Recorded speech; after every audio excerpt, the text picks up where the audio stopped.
Batman Arkham Asylum is officially 15 years old. Round of applause, everybody. Round of applause for Batman Arkham Asylum. I think it's going to have its bar mitzvah soon, and in a couple of years, Drake might even have to drop the game. It's just getting to that age. Now, this game is, honestly, I don't know how to describe it other than a masterpiece. This is a game that I've talked about ad nauseum. It's a game that I will continue to talk about, I'm sure, till the end of time. They'll probably even make an AI about me. Then they'll have their wish. They'll make that AI only make Arkham videos, I bet.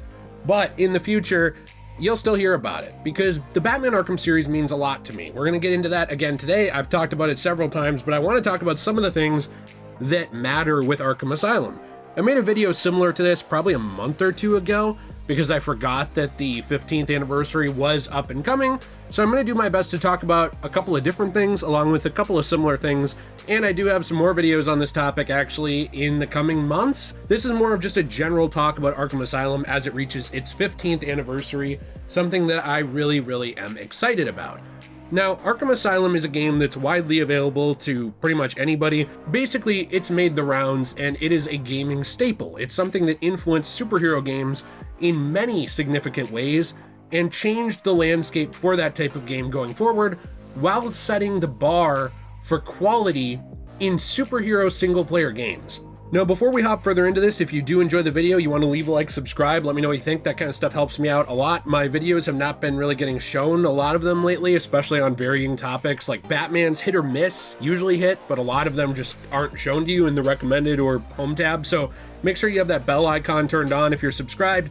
Check back on the channel once in a while. It does help me out a lot. Or hey, let a friend know that I make videos and not the naughty kind yet.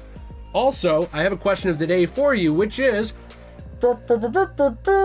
what is your favorite, or least favorite, or both, actually, thing about Batman Arkham Asylum? I'd love to hear that in the comments down below. Now, this game is one that I think has, personally, the best atmosphere out of the entire franchise. I know that's just a 100% subjective opinion that I can't fully back up with facts, but some facts I can drop about it that I think really influenced games going forward was the fact that it was a more personal, down-to-earth Batman story focusing on his rogues gallery, or at least some of them, focusing on a contained space that made use of the fact that they didn't have an unlimited budget to make this game. Keep in mind, this was not City, which was a huge follow-up. It was not Night, which was a huge follow-up. It was not Origins, which WB Games Montreal made, using things from Arkham City. This was the first of its kind in this series, and it was coming off a very rocky history for Batman games. There were some good, there were some bad, there were a couple that were really actually kind of great, I think, in there, or underrated gems, but for the most part, the Batman brand was up and down. It was very obvious that there was potential there for that kind of game, but it hadn't really seen a consistent success yet. You know, Spider-Man had been seeing mostly hits since the PlayStation 1 era on the Marvel side of it, but Batman had been kind of just back and forth forever in terms of some actual garbage that you could find your dog probably crapping out in the backyard, all the way up to things that are really enjoyable. So when Arkham Asylum came around, I think it's worth mentioning that this was a huge stepping stone for not only superhero games, but also for Batman himself. I think people forget that, because a lot of the times I think they look back at the history of Batman. They look at things like 89 and Returns, the films. You know, they look at things like that. They look at things like the comic book history of being one of the best-selling comic book characters of all time. They look at that history and they say, well, Batman was always popular. Yeah, that's absolutely true. But he didn't always have great games. It was very inconsistent. This game also introduced combat that I think many things took inspiration from going forward for like the next I don't know, decade at least. Like, it's something that is still inspiring combat today, because there was often an issue of trying to figure out how to adapt superhero combat. Do you do a hack and slash that's pretty much just a copy of Devil May Cry on a budget? Do you do button mashy combat, which is not really quite hack and slash, it's more like beat 'em up, but you're in a 3D world? You know, what do you do? And I'm not sure if this directly inspired this game in any way, but the Spider-Man 2 Raimi game I know was one of the earlier superhero games I played that had any kind of rhythm base to it. I guess also the PS1 titles were a little bit this way. and the PS2 first Raimi game, I will say. But Batman Arkham Asylum really went further in on this idea of like, well, not rock, paper, scissors, but in a way kind of like this idea of like, is it better to be offensive in this situation? Is it better to be defensive? It also mixed in a predator mechanic into the game where you were actually picking enemies off, because if you went down in those combat situations, you were just going to have your face blown off by, an assault rifle. It just was not a smart idea. And I don't think a lot of games did a good job of mixing those elements. You had games that were pure stealth games before this, or a little bit of a mixture, games like Metal Gear Solid, where they had decent combat, in their first entry or two. Later on got a lot better for combat, I guess, but mainly was stealth. You had games like, of course, the original Splinter Cell games that were pretty much primarily stealth. They actually kind of punished you for getting into combat. But there weren't a ton of games I can think of personally, other than maybe Metal Gear, where you were actually getting into both situations and there were different times to get into each situation. Like, you wouldn't be going around a room picking people off in just a pure hand-to-hand combat scenario. It doesn't really work that way, right? That's not something you'd be doing in Arkham Asylum. You would be doing it when it's something that's tactically advantageous to Batman, which added that layer of thinking to Batman games that I think a lot of them were missing before. Games like Batman Vengeance did dabble with some stealth mechanics, but overall, a lot of Batman games didn't do a great job of mixing these elements. I would argue a lot of video games, again, other than Metal Gear, that I can personally think of off the top of my head. I'm sure there are a few that did it, so if you want to let me know what those are in the comments, you can. I can't think of many that did a great job of mixing those two elements together, though. And that's something that not only influenced later superhero games, especially games like the Amazing Spider-Man games, they were at least very heavily inspired by Arkham. Even the Insomniac games you can see later on did take some inspiration from Arkham. That's not a bad thing. It's not like copying someone's homework. It just means you see something that works, you kind of take some of those ideas, you say, okay, well, how do we not do that same thing? But how do we do something similar, like something where it works? Like, these guys obviously got it right. I think the fact you can look back at Arkham Asylum as the first in a string for Batman in the modern day that quote unquote got it right, and that went on to influence so many other games, both superhero and not, is one of the reasons why this is remembered so fondly even 15 years later and matters so much to people. Something I don't think I mentioned in my previous video, which was sort of a retrospective on the game in general, like I said a month or two ago, was that this game also capitalized on the ideas of Batman the Animated Series. Now, originally this game, I wouldn't say that it was ever supposed to be in the Batman the Animated Series continuity necessarily, but it very obviously was like a spiritual successor in tone to that continuity. Especially the new Batman adventures, I would say, but I know that that's like the less popular one. So let's just say Batman the Animated Series in general. It took a lot of inspiration from that, both with its characters, obviously the voice actors. It brought back a lot of those classic voice actors from the DCAU. And of course, as well, it went on to actually draw more attention back towards that. And it had an artistic style that was very much its own. So it brought in Paul Dini, it brought in some of these, I would say, veterans that had worked on the DCAU like him, like Kevin Conroy, like Mark Hamill, and it kind of incorporated some of the best of what they had done before into also a more adult story in some ways. Like, they were getting away with things in this that were a little more adult in tone than they could have in a cartoon that was syndicating on a, public television network, obviously before cable and all these things. It was something that anybody had access to. So there was censorship and other things with the DCAU that did limit what they were allowed to do at a given time. But there wasn't necessarily nearly as much as, of that censorship with a video game. There wasn't as much corporate oversight saying, don't do that, you can't do that. And I think that helped the game a lot. Now, this game is not without faults and it's not without criticisms. For example, when you compare Batman's movements in this game to later games, yes, he's a lot more clunky. He's not as fluid. I think some people think that he got too fluid in a game like Arkham Knight, which is a discussion in and of itself.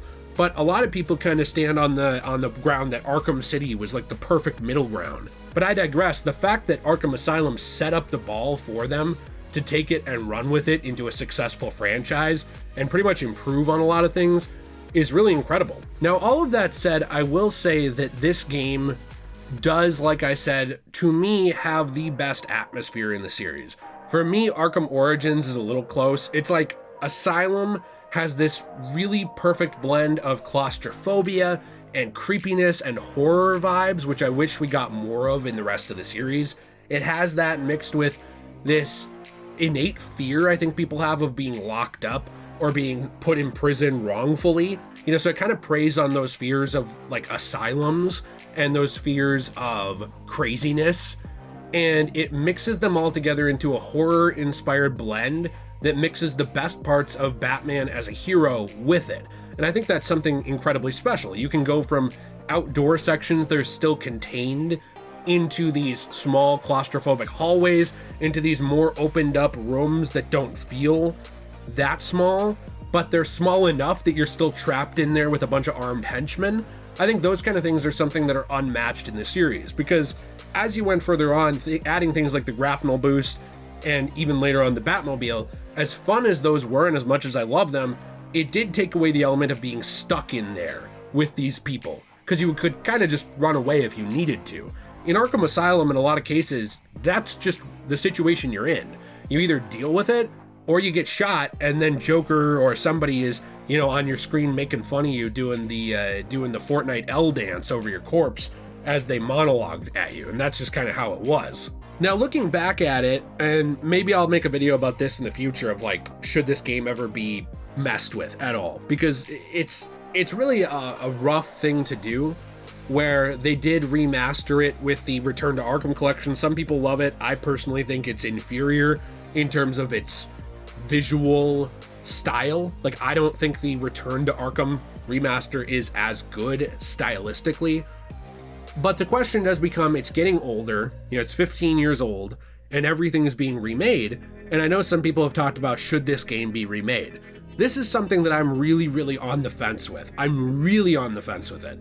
Because I feel like if they remade it, you'd remove some of that clunkiness, which I know some people don't like, but that does play into these things like the atmosphere. But again, I would love, maybe an enhanced remaster in the future with some actual post-game content, or maybe some extra suits other than just the armored suit that you can wear in the combat and predator challenges. You know what I mean? Like, this game, it's held the test of time, and I think that it's something special, that it's so good that the question of, should this game be messed with? Should this game ever get a like another remaster or a remake or anything, which, like I said, does come up in the community, is something that is touchy. It's something that, like, not that people should gatekeep it, but in the sense of people saying, well, now hold on, this thing is already really good. I worry that you'd wreck it. I think that that's something too that plays into this discussion that makes this game feel like a holy grail. I think these kinds of things are something really special about Arkham Asylum. This game launched a series that was partially responsible for two of my best friendships that still last to this day. I met one of my best friends, T. I met him in study hall, and we had like nothing in common at the time. He was, playing hockey. I was like the nerdiest kid in my class, a grade above him. And we had very little in common, except the topic of Batman came up because The Dark Knight was kind of popular around this time, or the Nolan universe. And this game came up, and it became a bonding experience where then it was like we became friends over this. My friend Nate, who's always on my Let's Play channel with me, Degenerate Plays, where we, play through games like this actually over there. So if you want to check it out, I appreciate it. We started hanging out, and one of the main things we did was Arkham City Riddler trophies and riddles together. I know it sounds like kind of grindy, but it was one of those things where it was like we were dumb kids and we needed each other's help to figure them out at the time. And it was something that actually really made our friendship a lot better and gave us something to do. And, nowadays we like so many things in common, but it's like without Arkham Asylum and Arkham City, I don't know if I'd have two of those best friendships in my life. Even something like my marriage, I've talked about in the past. My wife, Jill, found me through my YouTube videos, and we started talking online eventually, and, the rest is history. Now we're married years later. And so all of these things together, it's like this series it's not only so good on like an objective standpoint where you can look at the game design, it's so good on a subjective standpoint where there's like so much taste wrapped up into it, and the fact that most people love it who play it, I think says something about it. And it's also good for me on like a personal standpoint where it helped influence all these important relationships, probably the most important relationships in my life. I think it's incredible to look back at this 15 years later and say, wow, you know, this game, it did so much for so many people.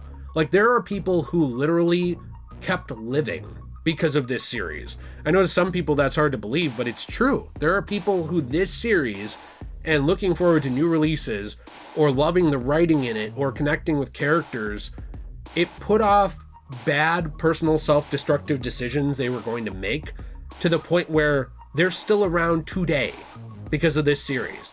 And this series finally gave us some of the most legendary voice performances, I would say, in any superhero game ever. I think that, and maybe even any, you know, video game ever, with Kevin Conroy, Mark Hamill, and all the others. I know that I don't ever list off the full cast, but there were so many talented people who worked on this game and the series. It's truly special. Let me know what you think in the comments down below. If you enjoyed the video, you want to leave a like, subscribe. Those things mean the world to me. I do appreciate it. I do have a Fortnite code, which is DJAY123, if you want to help support this channel. That means the world to me as well. We also do have our own store, CosmoBunny.shop, where we make coasters, keychains, and trays out of recycled comic book paper. Now, I'm going to make this quick this time, but there has been some confusion in the past. Like, people think we print these out, we go steal IP and pictures offline. What we do is we take comic book paper. Those things often end up in landfills, and especially when they're old comic books, that's not good for the planet. A lot of that old ink, not very good. No idea about the new stuff, but I know like the old pre-1990-ish stuff, you don't want that rotting in a landfill. And so what we do with a lot of these is we take these damaged comics, damaged manga, damaged magazines that are ending up in landfills that are getting thrown out by local businesses here in Minnesota where we live. We're either gifted them or we buy them for dirt cheap to clear out their stock of old damaged stuff. We turn them into recycled art for your home. We transform them. Some of them we're doing in almost a shadow box type format as a little bit more of a collage. Some of them are just done transformatively with different resin types, different backgrounds, all these different stuff. And what we do is we make them so that part of that can live on, so that a little piece of that history can live on instead of just ending up rotting in the ground and aliens find it in, 10,000 years. Now they're going to find it in the ruins of your family's home in 10,000 years. So I think that's pretty great. I love that very much. And I love Jill very much. So I hope you will support that kind of stuff. DJAY123 is a 10% off discount code for that website. We appreciate you. Have a fantastic day. Plenty of other channels in the description down below. As always, everyone, stay shway.